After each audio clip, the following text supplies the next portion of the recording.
અમદાવાદથી એક ખાસ મેડિકલ ટીમ અંગો લેવા માટે આવી હતી. તેમને ખાસ ગ્રીન કોરિડોર દ્વારા કેશોદ એરપોર્ટ લઈ જવામાં આવ્યા.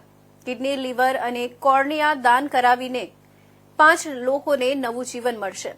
મનસુખ દોંગા 3 અકસ્માતો પછી બ્રેન ડેડ થઈ ગયો હતો.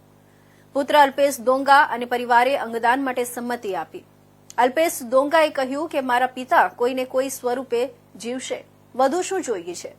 અંગો અમદાવાદની કેડી હોસ્પિટલ અને હું કેડીવી હોસ્પિટલમાં લઈ જવામાં આવશે. અમદાવાદથી એક ખાસ તબીબી ટીમ અંગો કાઢવા માટે જૂનાગઢ આયુષ હોસ્પિટલમાં આવી હતી.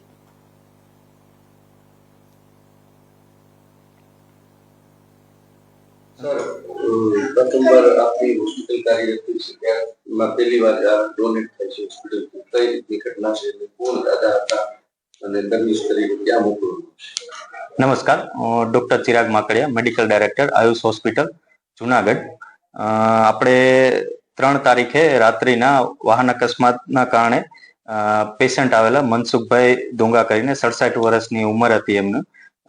દર્દી આપણે ડોક્ટર કેવલ સાંસિયા સાહેબ છે, ન્યુરોસર્જન, એમની અંડરમાં એડમિટ થયેલું અને સરે બધા રિપોર્ટ અને સારવાર કરી અને પછી એમને આપણે બ્રેન ડેડ જાહેર કરેલા. અને એ પછી ડોક્ટર કેવલ સાંસિયા સાહેબે એમને બધું એક્સપ્લેન કરેલું કે જો દર્દી આ રીતની કન્ડિશનમાં હોય તો ઓર્ગન ડોનેશન પોસિબલ છે.